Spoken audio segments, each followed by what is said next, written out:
வறட்சி பாதிப்புகளின் நிலை குறித்து ஆய்வு செய்வதற்காக தமிழக அரசு நியமித்துள்ள அதிகாரிகள் தமிழகத்தின் பல்வேறு பகுதிகளிலும் ஆய்வை மேற்கொண்டனர். கள நிலவரத்தை ஆய்வு செய்து அதன் அறிக்கையை வரும் 9ஆம் தேதிக்குள் தாக்கல் செய்வார்கள் என்றும் தெரிவிக்கப்பட்டுள்ளது.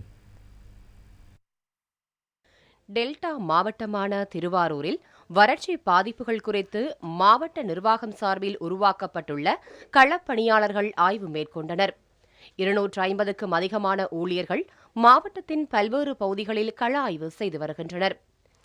இந்த அறிக்கைகள் வரும் 9ஆம் தேதி தமிழக அரசிடம் தாக்கல் செய்யப்பட்டு விவசாயிகளுக்கு நிவாரணம் பெற்றுத்தர நடவடிக்கை எடுக்கப்படும் என திருவாரூர் ஆட்சியர் நிர்மல் ராஜ் தெரிவித்துள்ளார்.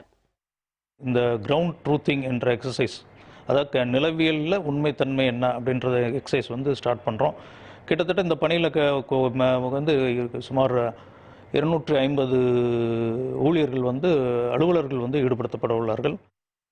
திருவள்ளூர் மாவட்டத்தில் வர்தா புயலால் பாதிக்கப்பட்டுள்ள வேளாண் விவசாயிகளுக்கு 43 கோடியும், தோட்டக்கலை விவசாயிகளுக்கு 6 கோடியும் நிவாரணம் ஒதுக்கப்பட்டுள்ளதாகவும் விரைவில் அந்த நிதி விவசாயிகளுக்கு கிடைக்க நடவடிக்கை எடுத்துள்ளதாக திருவள்ளூர் ஆட்சியர் சுந்தரவல்லி தெரிவித்துள்ளார். கிரவுண்ட் ட்ரூத்திங் எக்ஸசைஸ்னு ஒன்று பண்றாங்க. அது இல்லாம பேரலா எனுமரேஷன் பண்றாங்க. என்னென்ன பேடி ஃபீல்ட் வறட்சியால பாதிக்கப்பட்டது அப்படின்ற அந்த கணக்கெடுப்பு காலையில இருந்து தொடர்ந்து நடந்து வருகிறது.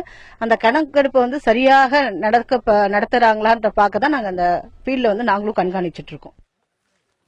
திண்டுக்கல் மாவட்டம் பழனி மற்றும் அதன் சுற்றுவட்டார பகுதிகளில் ஆட்சியர் வினய் மற்றும் மூத்த IAS அதிகாரி மங்கத்ராவ் சர்மா ஆய்வு செய்தனர்.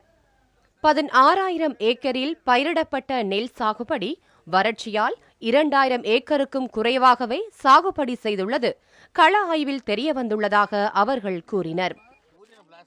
படி மட்டும் இல்லை, ஒரு கால்வாசி தான் ஒரு இருக்குன்னு அந்த மாதிரி ரிப்போர்ட் கொடுத்துருக்காங்க நம்மளுக்கு. அந்த ரிப்போர்ட் பேஸ் பண்ணி நம்ம ஊர் போயிட்டு அதை செக் பண்ணுறோம். அதுக்கு 2 வகையான சர்வே பண்ணிட்டுருக்குறோம். ஒன்று நம்ம சென்ட்ரல் கவர்மெண்ட்டுக்கு புவன் ஆப் மூலமாக ஒரு அஃபெக்டட் வில்லேஜஸ் எல்லாமே சர்வே பண்ணுறோம். தேனி மாவட்டம் பெரியகுளம் பகுதியில் வருவாய்த்துறை அதிகாரிகள் ஆய்வு மேற்கொண்டனர். மதுரை மாவட்ட ஆட்சியர் வீரராகவராவ் உத்தரவின் பேரில் மேலூர் சுற்றுவட்டார பகுதிகளில் வேளாண் மற்றும் வருவாய்த்துறை அதிகாரிகள் ஆய்வு செய்தனர். புதிய தலைமுறைக்காக செய்தியாளர்கள் குழு.